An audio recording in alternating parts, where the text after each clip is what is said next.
Hey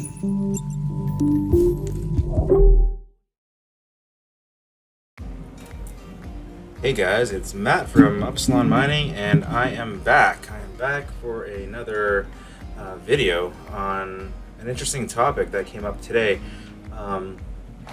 And I didn't take a lot of footage for it. It's just easier for me to do videos like this, kind of just giving you guys the tips and explaining how to diagnose rig issues or GPU issues if you might have them.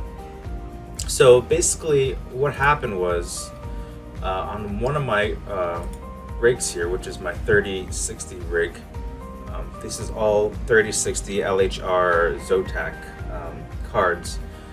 The issue I had, and I don't know if you guys noticed, but I got a new microphone, so I'm ready to give you some quality audio up in here. That's my hood language right there. Sorry if I offended anyone. So I got a new microphone. I got a decent 1080p webcam and the software to go with it. So let's hope that we can do this good here. So let's see here. All right, so where was I? Man, I just confuse myself sometimes. The 3060 rig. Okay, so what the problem was is a couple days ago, and coincidentally, this is right after I did an update to the LOL Miner 1.47, I think it was. Let's just check to see if we can check it here.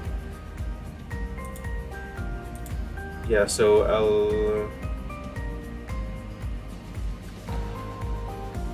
1.4 something, 47. I did a video on it. I'll link it up above. Anyways, when I went to do an update to this, to that latest LOL Miner, the issue I had was, like, everything was fine at first, and I thought it was the miner. So one of these cards basically started to just disconnect. So what happened was, up here, this fan would just kind of go away, and it would say NA at the bottom, and I couldn't quite figure out what the heck the problem was. And I had the let's turn auto fan on here.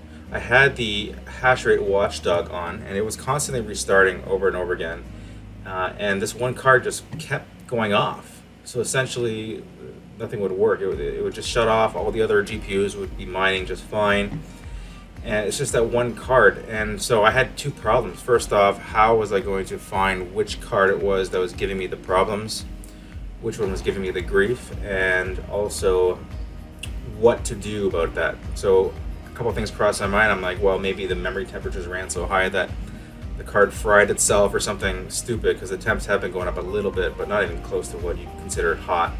It's still springtime, March in Canada here, so I mean, it was 14 degrees out today. I mean, compared to the negative temperatures, that is relatively hot. But I needed to figure out what was the problem. So I thought maybe I would have to send it back and create an RMA and send it back to Zotac to get it replaced. Or was it a cable? Was it some other power issue? So eventually what I had to do is I had to actually identify which card it was. And how do you do that? It's very simple. So basically what I had was this card here, so 0, 1, 2, 3.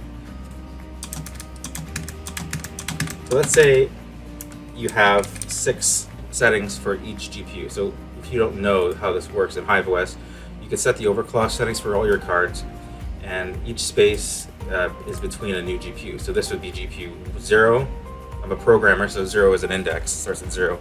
For you guys out there, to my programming brethren, 0 is the first indice of an array or collection in programming, so it looks like they just kept it that way. So this is the first one, 0, 1, 2, 3, 4, 5. So I kept having issues with the GPU 3 here, which is 3, and it actually did come up a couple times saying it has issues communicating with the card. So essentially what I did was, and what you can do here is apply the settings such that you only leave the one card that has the problem on maximum 100. Set the other ones to 5. And in my case with these cards, maybe there wasn't enough variability with the settings of the fan speed, but setting it to 5. So I had like this. I had 5, 5, 0, 1, 2, 1, 2, 100, 5, 5. So what that's going to do, it's going to like turn these others to 5%, and this one, the one that was giving me problems, to 100%. Once you set them that way, you can go walk over to your rig, and you'll eventually see that these other fans will be going significantly slower or just off altogether. If it's going significantly slower and it doesn't shut off completely, you could put your hands over top, like carefully, obviously you don't want to get your fans caught up in the blades, above each GPU one at a time until you feel the airflow just drop a little bit, and then that's how you can identify which GPU it is. In my case, it was great because all the other ones literally shut off except the one, so I was able to pull that one out. And so I'm just gonna put these settings back. I know you can just put one value and it applies to all, but I like having each setting for each one. So when I come in here and overclock, and you know, in a quick day, I can just go in and make a quick setting change to the one I want without having to type it all out again. So I'm just set to 100 for each fan, so they're all going to be at 100. It's not going to change anything because they're already at 100. But the problem was this: a bad GPU riser. Now these GPU risers are actually off of Amazon, and I could probably find out which ones they actually are. Here, riser. I mean, these all look the same. They're all made in China, pretty much. Yeah. This is the guy right there. Okay, so there's the one I had that was defective. I pulled it out, replaced it with another one, and lo and behold, it works. And here we got, for 6 of them, $57 Canadian. Now this is the only riser I had a problem with, and this one's going to be meticulously marked as defective in my broken GPU riser box, which I'm going to create. Maybe I'll do a video on that. But essentially, yeah, just place the riser and it worked.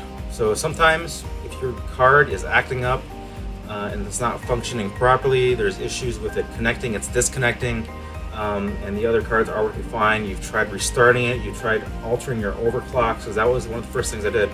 Don't just go out and change the GPU riser right away. Change the overclocks. Like I had this lower, like if you look at these overclocks, I had this right down to 1,000, and then I lowered the power limit down to 115. I did a bunch of things just to see what would work, and in the end, just identifying the GPU by using that fan trick, and then going and replacing that riser fixed the problem. So I just wanted to keep this this video quick and short. It's only under 10 minutes for sure. But yeah, that's it. If your GPU is not working right, it's not being detected, it's disconnecting, it always helps to make sure you have extra GPU risers on hand so you can swap them out and try it. And in this case, great, it was awesome. Worst case, I would have had to RMA the card, thankfully. If you were in a position where you can RMA the card, that's great, go ahead and do that. I've done that for one card already that got fried. But if you can't do that and you can't figure out what the hell's going on, try switching out the riser. You might just be in luck and that could be the problem. Other sources of issues could be the power running to the card. Try replacing the wires and the power cables, PCIe power cables, and also the USB cable can also be culprit. But in this case, there's the riser. So go ahead, guys, and like this video if you liked it. If you have ways, tips and tricks that you can also help the other viewers, or maybe something that I haven't thought of myself, go ahead and comment below. I'd love to hear about it. And like and subscribe to the channel. All right, guys. Thanks for watching. Talk to you next time. Bye.